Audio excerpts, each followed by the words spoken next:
James Harden. Bonne année.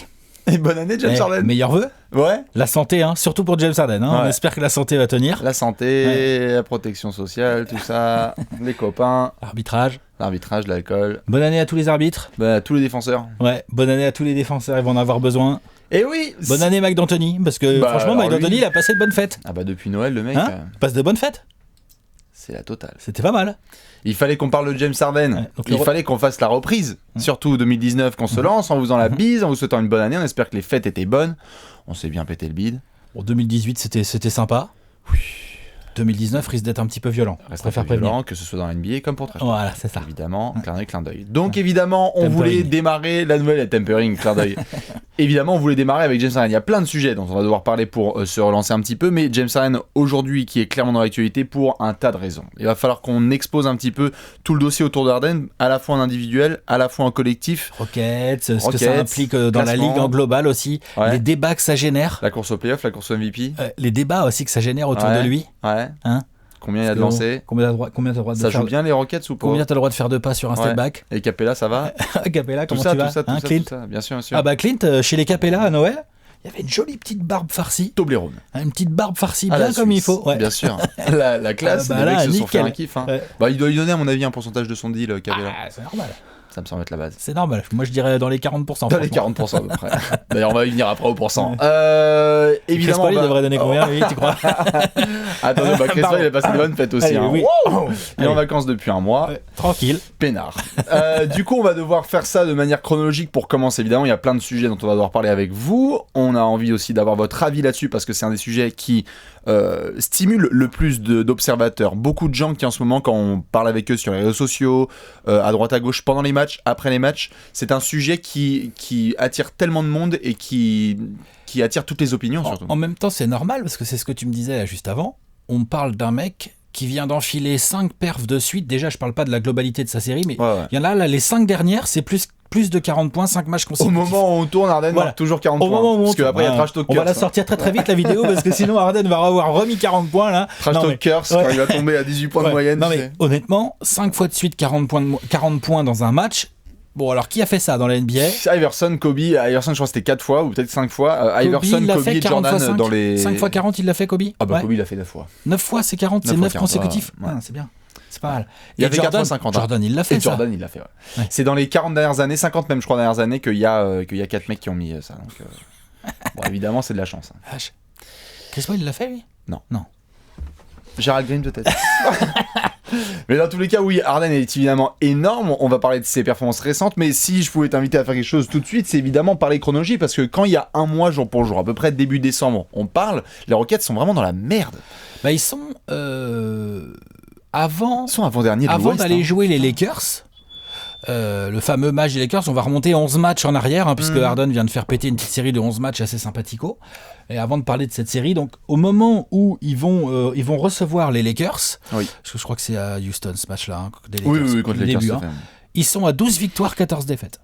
C'est ça. Donc tu es au coude à coude avec T'es les dans la Spurs merde. tout au fond de l'Ouest. Et on est là, quand on parle des Rockets, on est un peu en mode lol, ça joue mal, elle est où la défense? Ah, bien sûr, bien sûr. Genre Harden, va falloir qu'il se mette en route quand même, il est fort, hein. Bien sûr. Les stats Ouais, d'Harden les stats étaient d'Harden déjà sont bonnes. assez sales, hein. Tout à fait. Mais genre on était là genre Trop vas-y, d'irrégularité gros, voilà. dans les résultats. Il n'y a pas une Voilà. semaine des Rockets où il y a 3 victoires de suite, des matchs à 120 points, on est un peu en galère.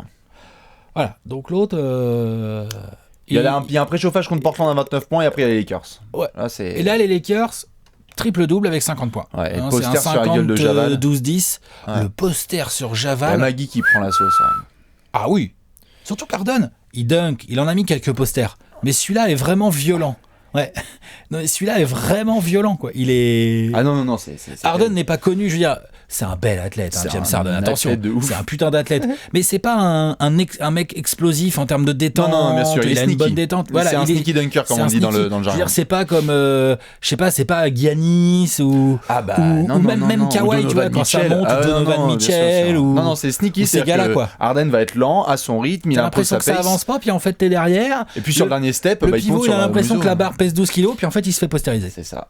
Maggie prend, les Lakers prennent 50-10-10, et là va commencer en fait une série de rencontres à la fois pour Harden et pour les Rockets, qui est absolument fabuleuse, qui est all-time au moment où on parle, parce qu'on est vraiment sur des performances all-time. Harden va enchaîner tout de suite. Il y a une bonne perf contre Memphis à 32 points. C'est un triple-double, à 32 points. Ouais, c'est un 32-12-10, Ouais. C'est une bonne perf. Spoiler, c'est une de ses pires perfs du dernier mois. C'est de la merde. C'est ce moins bon match. C'est 32-10. des 11 derniers. Voilà. Après, tu vas taper Utah avec 47 points. Ouais. Il aime bien Utah. Et Utah, ouais, qui aime bien. Il y a 60 l'année dernière. Utah défend moins bien un peu, défend Ils ont toujours pris bien, mais 60 l'année dernière par Harden. peut-être bien, ouais. Ou 57, Défend moins bien cette année, et je veux dire, on aime bien Donovan Mitchell, on aime bien les Jay Crowder, ou les qu'est-ce qu'ils peuvent lui mettre dessus. Ah bah qu'est-ce des qu'ils gars, peuvent- Joe Ingles, Joe compagnie, Ingles, bien sûr, ou bien des sûr, gars, bien sûr. ou même Dante Exum, ils ont mis pas mal de Dante Exum, tu vois. On les aime bien, hein, mais bon, voilà. Rien à foutre. Rien à Il foutre. s'en fout l'autre. Il va Donc, s'en les mettre défenses, 47 contre Utah. Ensuite, il va en mettre 35 sur les Wizards. Bon, ça c'est acté, 136 points dans la gueule de Washington. Celle-là, sa moins bonne perf. Ça va. C'est même pas un triple-double. Ouais, mais c'est même pas un triple-double quand même. Hein. Bref. Ouais, mais ça va. Il y a un match très important en fait qui a ensuite lieu à Miami. Parce que là, on commence à parler de Harden qui préchauffe. On est déjà en train de se dire, wow, 4-5 victoires de suite. Harden qui est chaud. Bon, tu vas à Miami. Gros match. Parce qu'il envoie encore la sauce, là, bouge pas. Il envoie à Miami, il envoie 35 points. Bien sûr, 35 points. 35-6-12. Tout à fait. Et ça perd. Tout à fait, mais non seulement ça perd, non seulement Harden se fait mal, parce qu'il se fait mal à Miami, on se dit genre wesh qu'est-ce qui se passe, mais il y a la blessure de Chris Paul. C'est-à-dire que Chris Paul, qu'on est déjà en train de critiquer à droite à gauche, reste quand même un soutien sur les 5 victoires précédentes, non, il est c'est présent, ça, non, mais- il fait le taf, Faut le dire, le running gag Chris Paul va le continuer contractuel va durer pendant- jusqu'en 2030. Encore jusqu'en 2022, ou 2030, mais le joueur en lui-même, Bah l'impact est t'es là. quand même content quand il Bien est là. sûr. Il tire le ballon, il fait des pures passes, il rentre ses tirs. Bien sûr. Enfin, genre, Chris Quand t'as la Paul, quoi. cuisse de Chris Paul qui lâche, Voilà. mauvais souvenir en plus, playoff Ouais. Game 6, Game 5 contre Golden State, Ouais. on se dit putain, genre ça y est, Houston, c'est à ce moment-là, moi je me souviens très bien, on en a parlé avec pas mal et on avait écrit sur Trash Talk là-dessus, on se dit ok, défaite à Miami, Harden n'est pas top, Chris Paul se blesse. Harden va mieux, Harden préchauffe, mais Ouais, mais il se Chris fait Paul mal, se je crois, au blesse. crâne, un truc comme ça, Ouais. Chris Paul se blesse, et là tu regardes le calendrier, et tu te dis, waouh, c'est pas possible, Houston là va rentrer, Dans la alors merde. qu'ils étaient en train de remonter un peu, ça va être ça la va être merde. trop dur. Parce que le calendrier, Bon. derrière, c'est Spurs, Thunder, Celtics, Spurs, OKC, Celtics, Pels, Pelicans, Memphis Warriors. Golden State. Quand tu regardes ça, tu fais bon, c'est bien. Ils viennent d'en gagner 4 et d'en perdre un. Bon, et là, On attention va les se 6 calmer. prochains. Ouais. On va se calmer un peu sur les résultats. En fait, non. Et en fait, non, Houston va remporter tous ses matchs. Et Harden va hausser encore son niveau de jeu d'un ton. Et il va y avoir de la folie parce que les Spurs, tu leur mets 39 points, ça va, c'est bien. Surtout que les Spurs étaient en train de remonter gentiment. Ça va, c'est bien. Le Christmas Day, bon là, le Thunder. Oh, le Thunder, ce qu'il leur fait. Parce qu'il y a Paul George sur le palto, Et pas il y a, que, et il y a il y a- pas que, il y a tous les gars, Ça ou même switch, Westbrook. il y a des il en mecs, prend un hein, c'est peu, une bien bonne sûr. défense Ah non, globale, non, hein. mais bien sûr, bah, de toute façon, quand on a vu en De toute façon, c'est international. la meilleure défense de la ligue, le Bien Thunder. sûr. Donc, comme Donc ça, c'est pas quand on l'a compliqué. vu mettre 40 points, on a fait bon. Certes, on va reparler On en après revient. des histoires de pourcentage, c'est violent, mais Meilleure Harden, défense de la ligue, 41 points. Calme. Ah non mais Paul George fait le taf, mais c'est juste que Harden sait très bien comment chercher ses points et on va y venir après, mais Oui. il est déjà à 41 points. Ensuite Boston, pareil, troisième meilleure défense de la NBA. Marcus Smart dans la poche arrière, Jalen Brown, poche tout arrière. ça, y a pas de problème. Tout à fait. Il y a aucun souci. Bien sûr. Après les Pélicans, bon, là les Pélicans jouent très offensif, donc ils ont pris 41 points. Ouais. Après, il y a un match. Il y a c'est le peut-être- fameux match contre Memphis. C'est peut-être mon préféré d'Arden dans cette Ah ouais série. Avec celui des Warriors, quoi. Mais celui-là, je l'ai trouvé vraiment. Et je trouve qu'il est. Celui où il a 27 lancés. Ouais. Ouais, bah moi, c'est peut-être mon préféré, ouais. Parce que quelque part, il y a vraiment un truc, genre. On parle d'un mec qui a réussi à mettre 43 points dans un match de basket Ah, je crois que c'est Boston. en rentrant 8 tirs. Oui, oui. Non, mais attends. Bien sûr, non, mais... Il a rentré 8 tirs. Bien sûr. Non, bien sûr. Il a provoqué un paquet de lancers. Ça faisait déjà quelques matchs où il y en avait 17-18. D'ailleurs, il a plus de lancers. Certains avaient vu sur Twitter, il avait plus de lancers sur la fin 2018 que certaines franchises. Je veux bien que ça énerve, c'est vrai qu'il a eu 27 lancers à tirer dans ce match, il y a eu beaucoup de critiques envers les arbitres, les fans de Memphis, et je les comprends, ont dû trouver ça horrible à regarder, et les autres... Oui, parce qu'il y a des fautes où tu te dis putain, c'est pas possible. c'est abusé, je comprends, mais on va y venir de toute façon Bien sûr, après, bien sûr, parce qu'on va parler des... Mais donc, dans cette série, il y a aussi ça, il y a aussi le côté, genre... Comment tu fais en fait pour défendre Harden ? On va y venir. C'est quoi la solution en fait ? C'est un peu compliqué. Est-ce qu'il y en a une ? Golden State avait fait le taf justement, et c'est le dernier match où ils font vraiment le taf. Tu le vois tout de suite, le début de match est compliqué. Déjà, t'as Klay Thompson pour mettre. Il y a Klay Thompson, ils ont mis Sean Livingston, André Iguodala, Klay Thompson. Genre, ils font. C'est bien, Steve Kerr se dit, on va calmer le game. Parce que là, Harden va. Double team, de loin et tout. Ils ont fait beaucoup de choses. Et le plan de jeu marche, la première mi-temps, Golden State assure. Le troisième quart-temps, là par contre, Harden fait la spéciale. Sauce. Il y a 13 points et 6 passes rien que sur le carton. Sauce. Et la fin de match va être épique, puisque après ça va être ping-pong dans le quatrième quart-temps, avec, on va y venir ensuite aussi, des gars dans l'effectif, même avec Alex, on aurait pu être sur le terrain.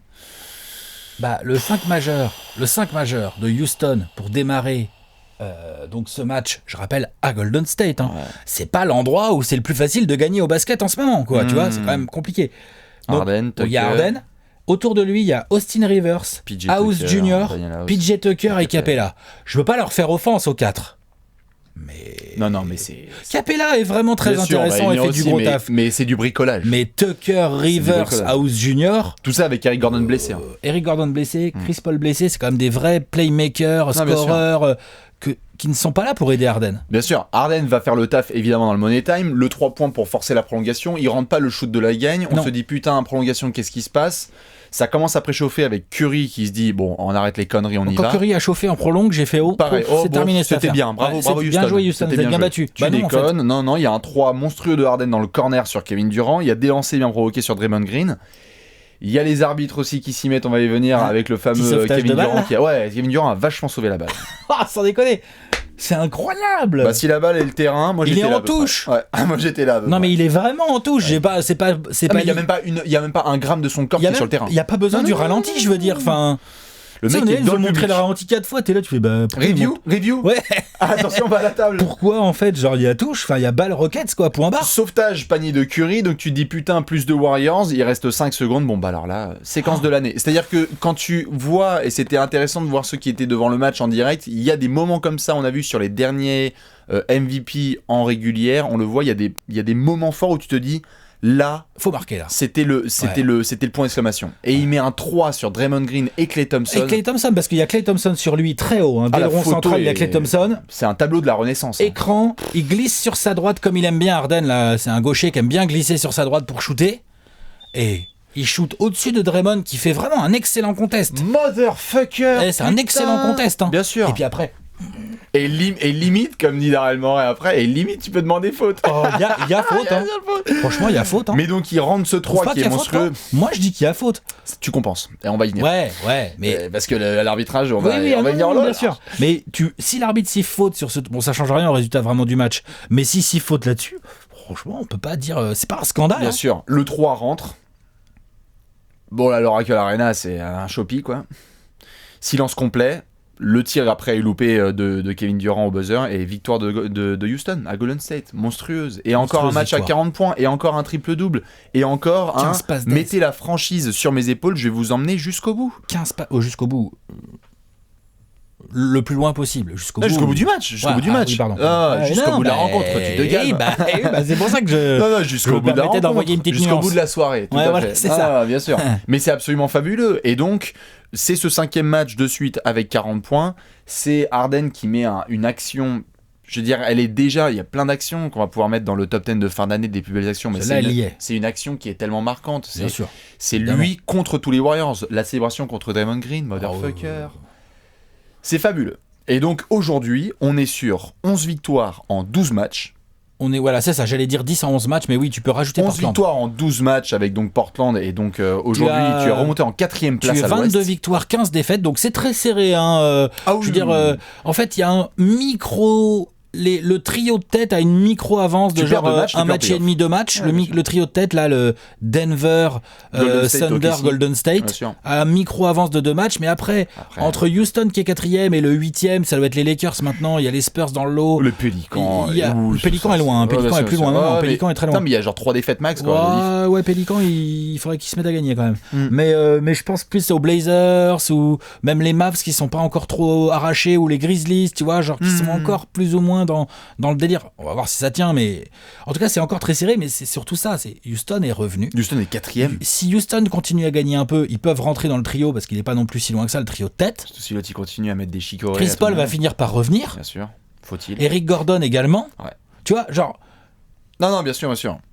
Les Rockets sont vraiment là. Alors après, le truc, c'est que combien de temps Harden peut continuer à faire ça Combien de temps tu peux tourner à ce régime-là? Parce qu'en plus, il joue pas 48 minutes. Hein. Le temps de jeu est assez géré. Il y a certes des gros chauffages à 40-44 minutes, mais ça va. Il a assez bien géré. Il a 29 ans. Il peut faire bien ça. Bien sûr. C'est 29 ans, je crois. En tout cas, sur les 11 derniers matchs, donc à partir de son triple-double à 50 points contre les Lakers, Monsieur Harden, il est à 41 points par match. Il shoot à 43-44%, dont 41 et quelques pourcents de loin. 40% à 3 points. Sur un énorme volume, mais c'est des pull-ups. C'est des pull-ups c'est dans ta gueule. Avec la main devant. Genre Harden ouvert, ça fait longtemps que ça lui est pas arrivé. Ouais. Et c'est logique. Parce et il n'y a pas d'arceau. Voilà. C'est ficelle. Et puis c'est logique parce que Harden ouvert, si tu commences à laisser Harden ouvert quand tu joues les Rockets avec House Junior et Austin Rivers, bon bah t'es un débile. Un problème de scouting. C'est logique, voilà. Il y a 7 rebonds et il y a 9 passes et demi. Bien sûr. Et il y a 3 interceptions. 2. Non, mais tu vois ce que je veux dire. Oui, le mec, il fait juste le boulot, quoi. Oui, il taffe. Il fait le taf. Vous pouvez regarder les stats comme vous voulez. On va les regarder après sur les lancers provoqués. Mais il y a 14,5 lancés par match obtenus. Et c'est là qu'on en vient à ce sujet. Forcément par rapport au lancer. Parce que c'est ce qui crée le plus. Qui rentre. Bien sûr. Parce que tu restes encore sur des pourcentages énormes. Mais Harden provoque énormément de lancers. Et ça crée un débat qui est assez énorme en ce moment sur la planète basket. Parce que tu te dis, comment est-ce que les défenseurs peuvent être autorisés? Certains vont dire, c'est normal qu'ils puissent mettre autant de points parce qu'on lui donne autant de lancers. Il y a des défenseurs qui ont envie d'avoir un peu plus de liberté en défendant. Il y a un traitement qui est différent et semble différent pour lui par rapport à d'autres joueurs. Et il faut qu'on décortique tout ça, parce que c'est un truc qui génère énormément d'animosité. C'est un vrai sujet. Bon, déjà, il faut bien comprendre, il faut bien faire le petit calcul rapide. Grosso modo, sur cette streak là de 11 matchs incroyables, il rentre donc 12 lancés par match, donc ça fait 12 points, si je sais encore compter. À peu près. Donc ça veut dire que sans les lancers, il en met quand même 29. C'est le meilleur marqueur de la NBA sans les lancer même. Donc Oh, et la stat est sortie, ceux qui l'ont pas vu, ça reste le meilleur marqueur de la NBA sans. Donc déjà, c'est pas que grâce au lancer qu'il marque autant de points. C'est aussi parce qu'il est indéfendable tout court en ce moment. Mais ses step back, ses drives, les dunks, on en a parlé. Enfin, tu vois, genre. Tout à fait. Voilà. Mais ça crée en fait l'un a un impact forcément sur l'autre parce que les défenseurs sont terrorisés. Je dis pas que ça et donc laisse pas. un peu. Non, bien sûr, mais c'est pour qu'on explique tout, c'est que les défenseurs sont aussi parfois terrorisés parce qu'ils se disent si je m'approche ne serait-ce qu'un peu trop, si j'effleure un coude, si je touche une épaule, d'accord. Forcément il y aura plus d'espace. Dans ce cas-là, moi je veux bien qu'on dise ça, qu'on dise effectivement les lancers, ça influe sur les défenseurs. Est-ce que la qualité de passe d'Harden, elle influe pas aussi sur les défenseurs? Ah mais tout. Parce que quand t'es le pivot et qu'il y a un écran, qu'est-ce que tu fais? Tu sors sur Harden, tu laisses Capella dans ton dos, il va y avoir un lob, tout de suite. Bien sûr. Donc il y a le danger, il est là. Qu'est-ce que tu fais si t'es un défenseur externe? Tu viens fermer, tu vas laisser un mec qui s'est à peu près shooté tout seul dans le corner.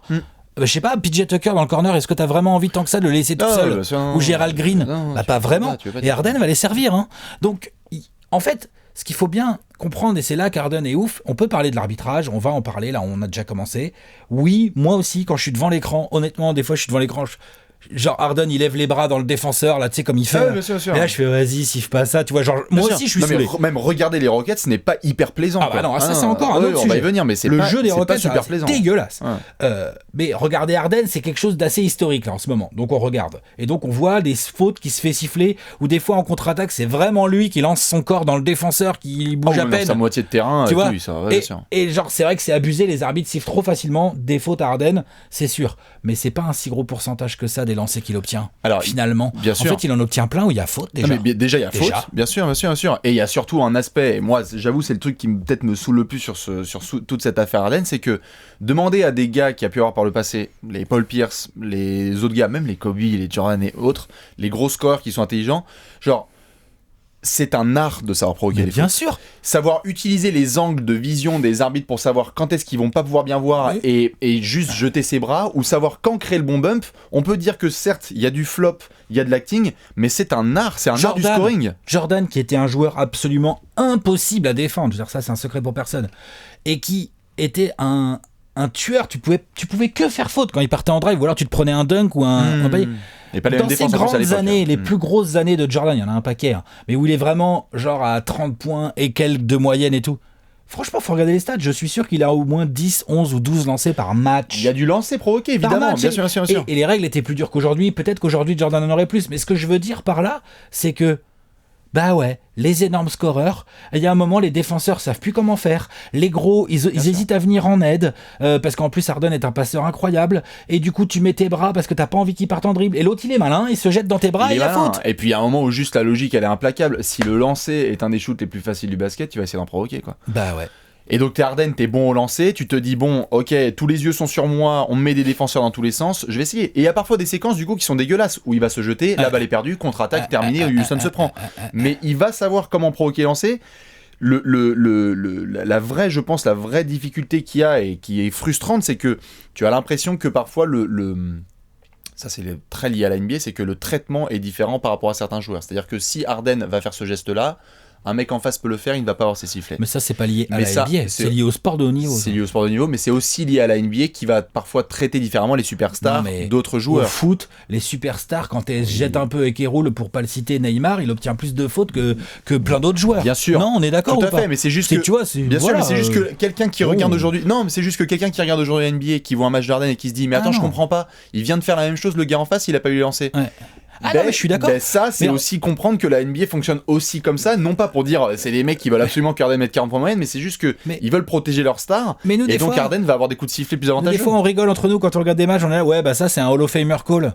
Ah, complètement. Ça, c'est un rookie call. Bien sûr. Tu vois, genre. D'ailleurs, on a écrit sur Trash Talk ça, c'est un All-Star call. Bah ouais, je rappelle qu'il n'y a pas encore si longtemps que ça, Dwayne Wade, il en obtenait combien des lancers par match en jetant juste dans les bras. Et Durant. Et il est sûr et certain que Joel Embiid doit avoir plus de lancers que JJ Barea. C'est normal. Yanis, il commence là, ça y est, ça commence. Yanis, ça commence. Déjà que. Même si tu le touches, il va quand même aller dunker parce qu'en fait, le gars en 2 enjambées depuis le mi-terrain, bah bon, ça c'est encore un autre délire. Mais combien de fautes des fois il obtient Yanis ou c'est lui qui va complètement dans le défenseur.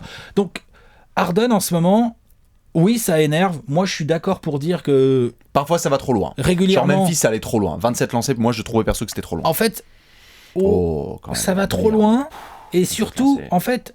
Même moi, il y a des matchs où il a eu moins de lancers que ça, où ça m'a plus choqué parce que je trouvais qu'il était vraiment pas dedans et qu'en fait, des fautes où il n'y a pas faute le remettent complètement dans le match. C'est-à-dire c'est-à-dire que, par exemple, je crois que je dise pas de bêtises, c'était qui ? C'était, il y a eu les Celtics, il y a eu Thunder, Celtics, Pels. Non, c'est peut-être contre les Celtics aussi. Contre les Celtics, tu vois, par exemple, un joueur comme Marcus Smart, par exemple, qui est un flopper aussi, attention, un bon joueur dans le genre... Harden versus Smart, on connaît, et qui est un joueur qui a vraiment, j'ai envie de dire, c'est vraiment le prototype de ce qu'il faut pour bien défendre Harden, quoi. De l'agressivité, le côté nez contre nez, le côté Marcus Smart, il sait qu'il peut faire ses fautes parce qu'en attaque, l'équipe peut se passer de lui. Enfin, tu vois, il est en mode pitbull. Genre, quand tu joues le Thunder, oui, Paul George défend comme aussi bien qu'il peut sur Harden, mais du coup, Paul George, il fait quand même attention parce qu'il sait qu'il doit en mettre 30 dans l'autre sens. Smart a vraiment ce côté, tu vois, genre, ouais, ok les gars, pas de souci, vous occupez pas de moi je vais être en mission barbu, quoi.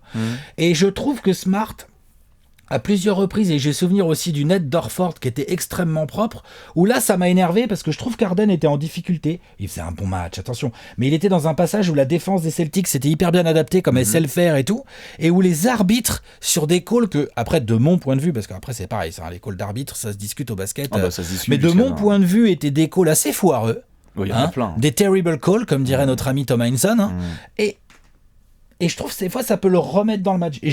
Même s'il a eu 27 lancés, j'ai un peu moins eu cette sensation contre les Grizzlies. Après 27 lancés sur la totalité de ce qu'il a eu contre les Grizzlies. D'ailleurs, il y en a plusieurs où j'étais là genre. Non mais il y en a une sur Dillon Brooks qui est absolument incroyable, où vraiment juste on lui a soufflé sur le coude. On lui a soufflé sur le coude et tu te dis mais c'est pas possible. Genre qu'est-ce que tu veux faire en fait ? Bah forcément qu'il va y avoir les 3 lancés.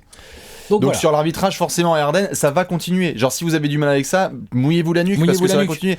Harden va baser son jeu, ça fait des années et ça ne fait que monter en température parce que là, il n'y a pas Chris Paul, il n'y a pas Eric Gordon, il est MVP en titre. Genre, rien que déjà, t'es MVP en titre, t'es une superstar, t'es un All-Star et t'es un candidat encore pour le titre de MVP. Forcément, le traitement va être différent et ça ne va que continuer à être dans ce sens. Les arbitres ont une responsabilité là-dessus. Oui. Et je trouve sur les fautes sifflées, je trouve que c'est très important. Sur les marchés, sur les step back, honnêtement, c'est pour le coup, c'est plus facile, je trouve, pour les arbitres de. Je suis désolé, quoi. Il y en a dans les deux sens. C'est-à-dire Kyrie Irving contre Houston, vous irez le voir. Ah non, mais là, pour le coup, je parle pas que d'Harden. Non, mais il y a 5 je parle de plein de gens. Non, parce qu'il y a des gens qui vont dire pareil. Non, mais c'est juste. Tu sais, ils nous disent, ouais, il y a le gather step. Le gather step, j'ai compris la règle, hein. D'accord. Mais c'est pas pour ça que le mec peut faire 4 pas en fait sur un step back, tu Tout vois. à fait. Les gens se sont marrés quand ils ont vu Harden le faire. Il y a juste, c'est important de dire qu'il y a d'autres joueurs qui le font. Kyrie. Et même LeBron, on s'est foutu de sa gueule pendant combien d'années parce qu'il faisait parfois des 4-5 pas. Enfin, c'est même LeBron, Westbrook qui a fait des même 4-5 sur ses pas. drives, Bien on sûr, a vu sûr, aussi sûr. un truc de Yanis où Yanis chope la balle dans sa moitié de terrain, il pose un seul dribble pour aller jusqu'au cercle. non, mais Je sais qu'il fait des grandes enjambées, mais bon, moi j'en ai compté 4. C'est pas un Paris-Dakar, quoi, le genre, mec. Donc là-dessus, je trouve que si on doit critiquer l'arbitrage, bon, moi je peux critiquer l'arbitrage, a priori je vais pas prendre d'amende. Hein. Vas-y, c'est bon. Hein. Là-dessus, je trouve que les arbitres déconnent un peu. Je trouve que les marchés... Ouais, clairement, il y a un truc, c'est pas si compliqué à siffler les marchés en plus. Autant il y a des fautes sur Harden des fois où il l'a, comme tu le disais, il est tellement malin sur les angles, sur ce que voit l'arbitre, sur comment il se joue dans le défenseur et tout. Je me mets à la place de l'arbitre de temps en temps. Nous, avec notre ralenti sous tous les angles, on fait putain, il y a rien, il y a que du ballon. Et en fait, toi, tu te dis, ouais, mais l'arbitre, voilà, c'était peut-être pas si simple. Alors que les marchés, putain, désolé, quoi, le mec fait 5 pas. S'il fait 5 pas, tu siffles, ou terminé. s'il est en sortie comme KD. Moi, c'est plus, non, c'est plus, bien sûr. Mais ça, c'est encore autre chose. Moi, en fait, tu vois, c'est ce genre de call qui va vraiment m'énerver. C'est juste parfois, les arbitres sont un peu trop. On le sait aussi, souvent, ce qui marche dans la ligue de manière globale, c'est la façon dont le match, le script se déroule. Souvent, ils essaient de rendre le truc le plus épique possible. Et donc, parfois, ça en vient à totalement foirer l'arbitrage parce qu'il faut que ce soit épique, il faut que ce soit serré, qu'il y ait un gros momentum et tout. Et donc, tu te dis, bon, bah là, il y a -5. Tu t'attends. En fait. Ce qu'il y a de plus flippant aujourd'hui, c'est que si tu as +7 à Houston et qu'il reste 3 minutes, tu sais qu'il va y avoir 10 lancers. Tu ne peux pas te battre contre ça. Oui, mais ça, moi, mais ça, c'est flippant, tu vois. Mais parce ça, que ça me plaît pas du tout ce que tu es en train de dire. Enfin, je veux dire, je suis d'accord avec toi. Ah, mais c'est la réalité. Les arbitres mais c'est la réalité. veulent trop faire partie du show. Bien sûr. Et ça me gave à mort. Ça fait depuis des années, ça ne fait que commencer. Oui, je sais, et ça me gave à mort. Ça, je le dis haut et fort. Si vous aimez la WWE... Mais par contre, faut pas se tromper de discours, entre guillemets. C'est les arbitres veulent trop faire partie du show et je trouve que les coups de sifflet, après, le basket est un sport difficile à arbitrer, ok, mais comme tu viens de le dire, genre, non, s'il y a +7, doit pas y avoir forcément 10 lancers pour S'il y a un mauvais résultat, il y a un mauvais résultat. C'est point barre, c'est comme ça. Mais par contre, faut pas tout mélanger. C'est pas grâce aux arbitres que Harden est aussi fort. Non, alors oui, tu vois, non mais attention. C'est une bonne conclusion. Mais non, mais c'est vrai. Laissons-le faire son boulot comme un grand garçon et surtout essayez, s'il vous plaît, d'aller vous retrouver dans cette franchise avec ces responsabilités-là et de mettre 40 points. Parce qu'il y en a plein qui disent mettre 40 points, c'est facile quand t'as balancé. Si je peux prendre 30 tirs, bah va en gros, NBA. faut le mettre, voilà, allez-y. Va en NBA, prends 30 tirs. C'est compliqué, bien on sûr. On en reparle. Alors non, c'est compliqué. Le usage rate, est extrêmement élevé d'Harden, évidemment. Putain, il a House Junior, je connais même pas son prénom. Daniel.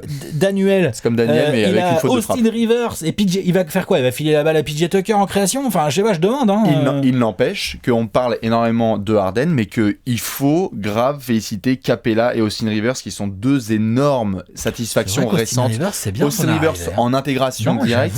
C'est super défensivement, je sais plus qui s'est foutu défensivement, je crois que c'était Westbrook. Mais il se bat, même d'une manière général, il se bat vachement bien. Il a mis un gros shoot contre Golden State. Capella a fait une saison. On était là, genre, est-ce qu'il va pouvoir justifier le contrat? Je pense qu'il n'y a même pas de débat aujourd'hui. Il n'y a pas de discussion. Il est en train d'encore plus augmenter sa production là cette année. Il y a eu quelques petits matchs de down, mais dans l'ensemble, bien sûr, mais donc Harden fait un taf monstre, mais faut pas oublier aussi que les gars, genre même Gerald Green et tout, sont tous autour de leur leader et font un taf énorme. Genre Capella, en fait, dans ce cas, tu fais merde, il est en 20-20 encore. En fait, tu te rends compte que le duo Harden-Capella avec des role players autour. Bah, c'est une équipe dangereuse. C'est relou. Ouais. C'est relou. Ouais, c'est ça en fait. Tu vas te taper Portland. Ouais. Denver. Ouais. Pas facile tout ça. Milwaukee. Pas facile non plus. C'est pas fini. Ça va être bien Milwaukee. C'est pas fini, bien sûr. Parce que tu vois Milwaukee. Si vous aimez les lancers, il y a Milwaukee contre Houston. Non mais Milwaukee, ça va être violent. Milwaukee, ils vont lui mettre Brogdon, ils vont lui mettre Middleton, ils vont lui mettre Tony Snell, ils vont lui mettre Sterling Brown. Bledsoe. Et Bledsoe, c'est un peu petit, mais il peut un peu. Ils vont, Non, mais voilà. Mais tu vois, ils ont de la cam. Là, Harden, c'est encore un autre énorme test. Sûr, même Denver. Denver a de la cam, mais je trouve que Milwaukee a encore. Milwaukee, la défense de Milwaukee, elle est sale. Attention Denver. C'est pas mal. Les Blazers, ils vont lui mettre McCollum. L'un des pires défenseurs sur le poste 2 de toute la ligue. Arrête, il y a Nick Stauskas en backup. Ouais, ça va. Franchement, McCollum, bref, allez.